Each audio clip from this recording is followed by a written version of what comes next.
को जय मसीह की।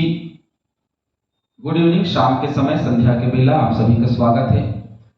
एक बार फिर से अपने क्लास में आगे बढ़ेंगे। प्रेरितों के काम 19वां अध्याय और उसके 8वें वचन से आगे आज हम देखना आरंभ करेंगे। चैनल को लाइक करेंगे, सब्सक्राइब करें, शेयर करें ताकि बहुतेरे लोगों तक ये क्लास पहुंच सके और निरंतर प्रभु में आगे बढ़ सके। कुछ एक वचनों को हमने बहुत ही गंभीरता से देखा है।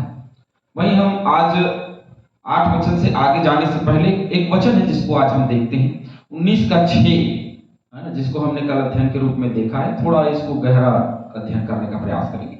जब पौलुस ने उन पर हाथ रखे तो पवित्र आत्मा उन पर उतरा और भिन्न भिन्न भाषा बोलने लगे और भविष्यवाणी करने लगे। देखिए, अन्य भाषा के ऊपर में मैं बहुत ज्यादा बोलता नहीं हूँ और बस यही कहूंगा कि उस वक्त जो भाषा बोली गई वो सबको समझ में आती थी, वही एक अन्य भाषा है। और पूरे बाइबल में कहीं और उस अन्य भाषा के विषय में और कुछ अलग भाषा का प्रयोग या स्वर्गीय भाषा जो किसी व्यक्ति को समझ में ना आए या खुद मैं उसका अर्थ न जानूं, ऐसा नहीं। जो बाइबल में वर्णित भाषा है उसकी बात कर रहा हूं।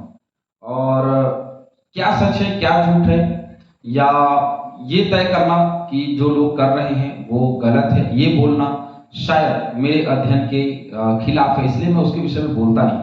लेकिन जो भाषा वहां इस्तेमाल की गई है उसके विषय में हम चर्चा करते हैं, उसके विषय में हम बोलते हैं। तो अन्य भाषा जो बोलने लगे तो पेंतीकुस्त के दिन जो अन्य भाषा का उपयोग हमने देखा है वो एक दूसरे को समझ में आता, तो उनको लगता था कि मेरी भाषा में बात कर रहा है, ये अन्य भाषा है। जिस भाषा को मैं नहीं जानता, जिस बोली को मैं नहीं जानता, उसको लोग समझ पा रहे हैं। मैं इंग्लिश बोलना मान लीजिए मैं नहीं जानता हूं और मैं हिंदी में बात कर रहा हूं, सामने वाले को इंग्लिश में सुनाई दे रहा है, ये उस वक्त की अन्य भाषा जब पवित्र आत्मा उतरी। तो मैं बाइबल में जो वर्णित है उसी भाषा की बात करूंगा और उसी भाषा की चर्चा करूंगा। तो ये अन्य भाषा जो भिन्न भिन्न भाषा है, ये वही भाषा है ना। चलिए आगे हम देखते हैं।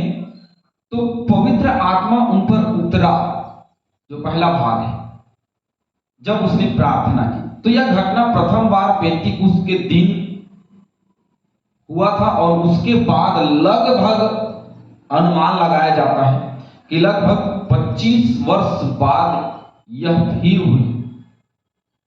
25 वर्ष बाद भी हुई। इन 12 लोगों का पवित्र आत्मा से पूर्ण होने का नमूना लूका द्वारा प्रस्तुत सामान्य नमूने को दिखाता है। और इसी के 8 और 5 से 24 के बीच में आप देखोगे तो आपको समझ में आएगा, उसको पढ़ोगे, अध्ययन हमने कर लिया है। तो वहां पे हमने देखा था कि आत्मा से परिपूर्णता का, तो आत्मा से परिपूर्ण हो जाना। लेकिन यहां पे जो विशेष बात है वो प्रार्थना के ऊपर है। जब पौलुस और सिलास को शुरुआत में पौलुस और बरनबास को शुरुआत में भेजा गया तो उन पर पवित्र आत्मा उतरी और पवित्र आत्मा से वो परिपूर्ण होकर प्रचार करने लगे। वहीं पतरस तो एक अद्भुत, क्योंकि पेंतीकुस्त के दिन ही उतरा, तो एक अद्भुत बात थी और वो पवित्र आत्मा से परिपूर्ण होकर के प्रचार करने लगा। तो मैं दूसरा भाग या दिखाने वाला जो दूसरा भाग है वो बताना चाहता हूं, वो ये है, जब पवित्र आत्मा मेरे जीवन में आया तो मेरा काम क्या होना चाहिए। क्योंकि पवित्र आत्मा का काम है यीशु मसीह के सुसमाचार का प्रचार करना, उसकी महिमा करना, उसकी स्तुति करना। और यदि मैं ऐसा नहीं कर रहा हूं, तो इसका मतलब ये है कि मेरे जीवन में गड़बड़ियां हैं, मेरे जीवन में समस्याएं हैं। फिर कहीं ना कहीं मैं पवित्र आत्मा में नहीं परंतु कुछ और ही दुनिया चल रही है, या तो मैं दिखा रहा हूं। क्योंकि पवित्र आत्मा तो सुसमाचार का प्रचार है। आत्मा किसी भी तरीके से यीशु मसीह के सुसमाचार का प्रचार करता है, उसके जी उठने का प्रचार करता है। यदि मैं नहीं कर रहा हूं तो मेरे अंदर में पवित्र आत्मा का सामर्थ्य या पवित्र आत्मा की उपस्थिति नहीं हो सकती। प्रेम अपनी बड़ाई नहीं खोजता, तो परमेश्वर प्रेम है। यदि मैं अपनी बड़ाई कर रहा हूं तो फिर मैं परमेश्वर के प्रेम में कैसे हूं? मैं अपनी बड़ाई नहीं कर सकता। मुझे गवाही देनी तो अपनी नहीं दे सकता। मैं अपनी नहीं दे सकते का मतलब मैं ये नहीं बोल सकता कि मैंने किसी के ऊपर में हाथ रखा और वो चंगा हो गया। मैं ये बोल सकता हूं कि वो प्रार्थना के लिए आई और जब प्रार्थना उसके लिए किया गया तो वो चंगा हो गया। लेकिन आज यूट्यूब में चले जाइए, फेसबुक में चले जाइए, कहीं भी चले जाइए, लोग बोलते क्या सताव क्यों है? इसीलिए है क्योंकि हम शो कर रहे हैं, दिखा रहे हैं और दिखावे के समय में हम हैं। हम कहीं भी जाते हैं प्रार्थना करने के लिए, हम कभी वीडियो नहीं बनाते। क्या उनको चंगाई मिली तो वीडियो बनाना जरूरी है?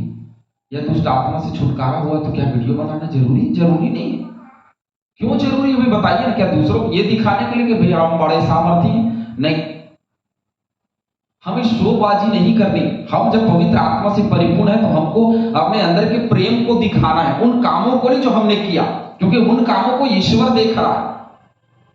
हो सकता है कि हम यूट्यूब में, फेसबुक में, व्हाट्सएप में हम बढ़ जाएं। हो सकता है कि मैं उन वीडियो को डालूं तो मैं फेसबुक, व्हाट्सएप में बढ़ जाऊं, यूट्यूब में बढ़ जाऊं, लेकिन उसके साथ ही साथ सताव आएगा। उसके साथ साथ उन लोगों में जिनका वीडियो लोग देखेंगे, भाई उनके घर परिवार के लोग, आसपास के लोग भी देखेंगे। तो गुप्त में रखिए उन चीजों को, वो अपनी गवाही खुद दें। हम यदि ऐसा करते हैं तो हमारे जीवन में सताव आते ही है ना। और सताव आना तय हमें ही नहीं कहता, लेकिन हमको बच के चलना जरूरी है। तो कबूतर के नहीं भोले तो बनना है, लेकिन साथ ही साथ सांप के नहीं चतुर भी बनना जरूरी है। चतुराई दिखाना है, अपने आप को सामने प्रकट मत करो कि हमने ये सब किया। नहीं, प्रभु ने किया, जो किया वो प्रभु ने किया। हमारे अंदर में इतनी क्षमता, इतनी सामर्थ्य नहीं है कि हम कर सकें यदि प्रभु ना चाहे। मैं किसी को चंगाई, मैं किसी के प्रार्थना करने के लिए गया, क्या मैं उसको चंगाई दे सकता हूं? नहीं, यदि परमेश्वर ना चाहे तो बिल्कुल नहीं दे सकता।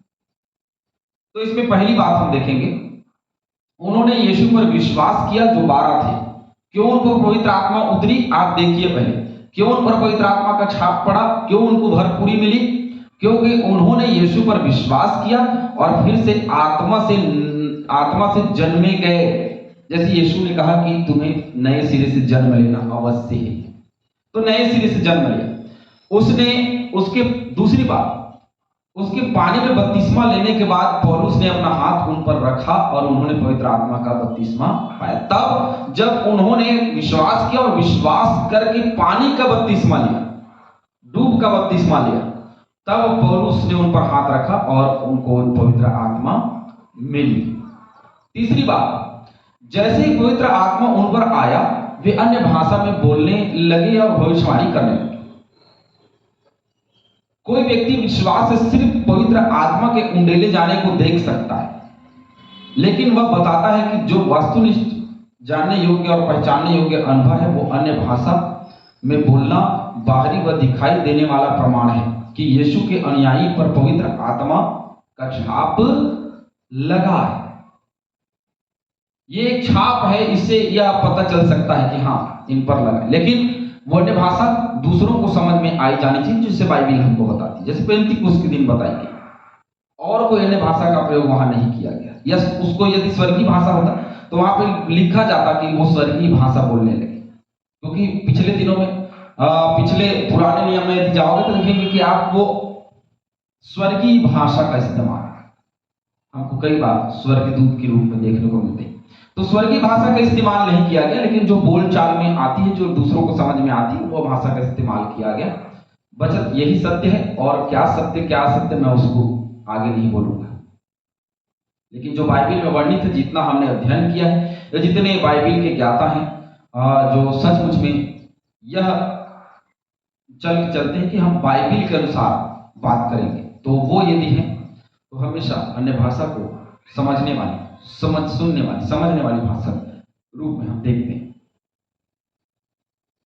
8वें वचन से कुछ आगे वचनों को हम पढ़ेंगे। चलिए, वह आराधनालय में जाकर 3 महीने तक निडर होकर बोलता रहा और परमेश्वर के राज्य के विषय में विवाद करता और समझाता रहा। ये पौलुस का काम है, क्योंकि जब पवित्र आत्मा से परिपूर्ण हो गया तो पौलुस ने क्या किया? निडरता के साथ में प्रचार किया। पतरस जो डर के बैठा हुआ था, निडरता के साथ में प्रचार किया। तो पवित्र आत्मा जैसे आता है तो एक निडरता हमारे जीवन में आती है, और उसी निडरता के साथ में हम प्रचार करने लगते हैं।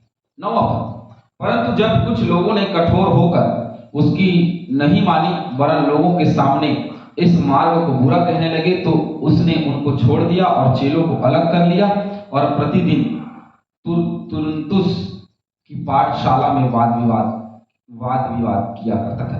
तो वाद विवाद का मतलब आप ये मत समझिएगा कि भाई ये वाद विवाद कर रहा था जमा लड़ा तो नहीं।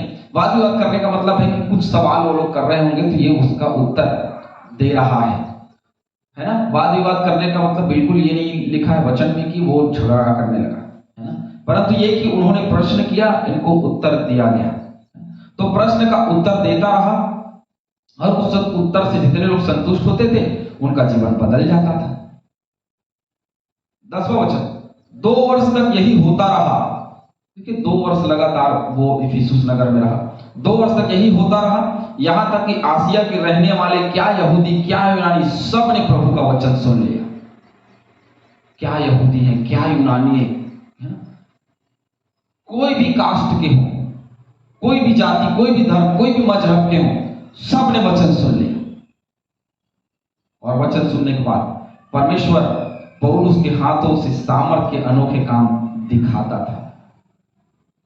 पौलुस जब चलता था तो राह में चलते चलते लोग चंगे हो जाते थे। जब किसी के सर पे हाथ रखता था पवित्र आत्मा उतर जाती थी।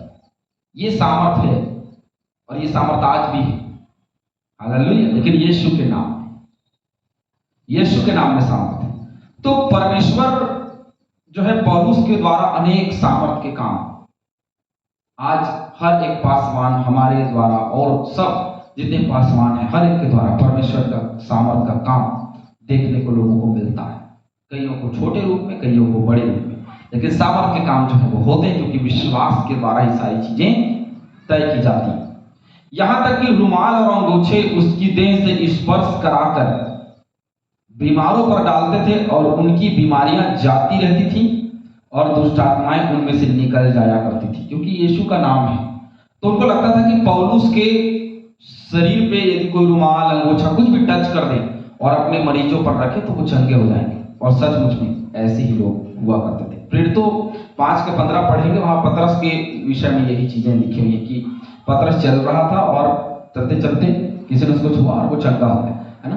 तो वैसे ही यीशु मसीह चल रहे थे और 12 वर्ष की लहू बहने वाली स्त्री ने उसको छू लिया और चंगी हो गई।